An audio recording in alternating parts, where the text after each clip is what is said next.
Кара Суу районунда мыйзамсыз курулган бул бажы терминалы 6 гектар жерди ээлейт. Мега компания ЖЧКсы курулуш үчүн жайыт жерлерди колдонуп, жакын турган жер тилкелерди ээлеп алуу менен аянтын кеңейткен. Арадан 3 жыл өтүп, бийлик бул жерлерди мыйзамдаштырган. Эми болсо компанияга техниканын ижарасы үчүн акы төлөп жатат. Кантип ушундай болуп калган? Баары 2021-жылы башталган. Ал учурда мега компания ЖЧКсы жергиликтүү бийликтен 3 жылдык мөөнөткө 2 гектар жайыт жерин ижарага алган. Убада эс алуу борборунун ордуна компания бажы терминалын куруп, дагы 4 гектар жерди мыйзамсыз ээлеп алган. Бизде мындай түшүнүк бар, жердин категориясы деген.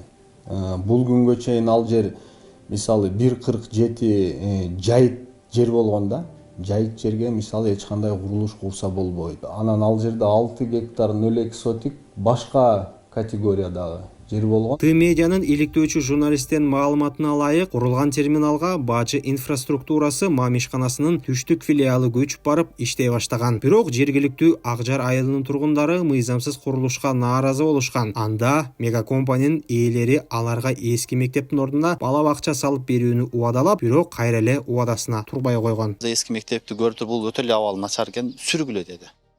Анан биз ошо айылык фонддон акча алып, өзүнүн жаштардын фондунан акча алып, ошол жердеги бир жакшына курулуп турган, ошо жаштар кайра курган спорт зал болот деп курган зданиябызды сүрдүрдүк. Алар ал ишти баштайбыз, бул ишти баштайбыз деп туруп, бүгүнкүгө чейин басып келген жок. Биздин даяр зданияларыбызды сүрдүрүп, жок кылып алып, бүгүнкү күндө элге дагы өтө эле мындай зыянын тийгизди да. Болбосо компания өзү убадалаган бала бакчаны куруп берип кое алмак. Журналисттердин эсеби боюнча, терминал күнүнө бериле дегенде 2 миллион сом табат. Кытайдан чыккан бардык товарлардын 90%га чукулу дал ушул мыйзамсыз курулган терминалда каттоого алынып, андан ары Ош же Өзбекстанга чыгып кетет. Күнүнө терминал аркылуу 300 фуро өтөт. Ар бири болжолдуу $100 коротот. Фуро айдагандардын айтымында бааны мега компания коет. Келген машинага 3,5 миң сом, кран 4 миң сом, машинага 3 күндөн акча туруп калса күнүнө 1000 сомдон алат. Же эс алуу жайынан жок, же бала бакчадан жок. Ошентип 3 жылдык ижара мөөнөтү аяктап, жерлерди мамлекетке кайтарып деле берип койсо болмок. Бирок жергиликтүү бийлик терминалдын жайыт жерде жайгашуусун мыйзамдаштырып берүүнү чечкен. Ал үчүн алар жерлерди трансформациялап берген. Башкача айтканда, ал жерде курулушка жарактуу деп таанып берген. Бул ирет бийлик аталган аянттарды мурдагыдан узагыраак мөөнөткө ижарага берүүнү чечкен.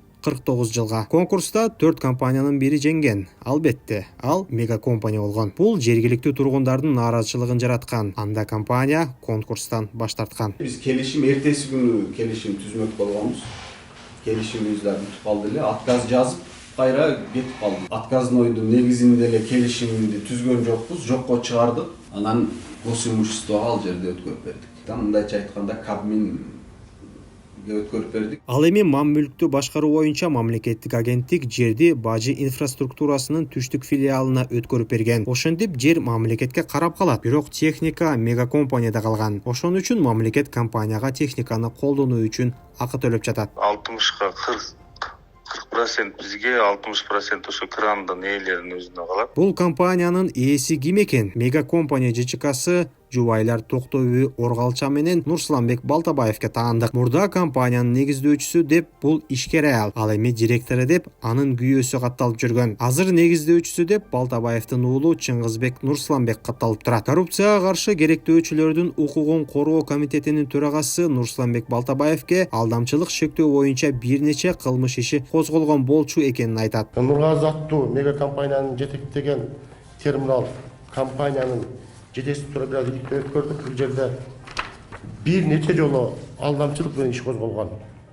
Бир нече жолу алдамчылык менен иш козголгон бул жигит.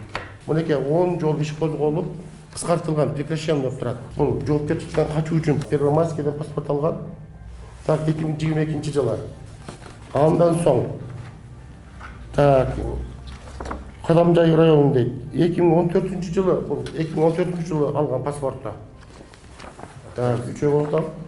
А бул болсо Октябрьский районунда Бишкек шаарынан алган паспортто. Көрдүңүздөрбү?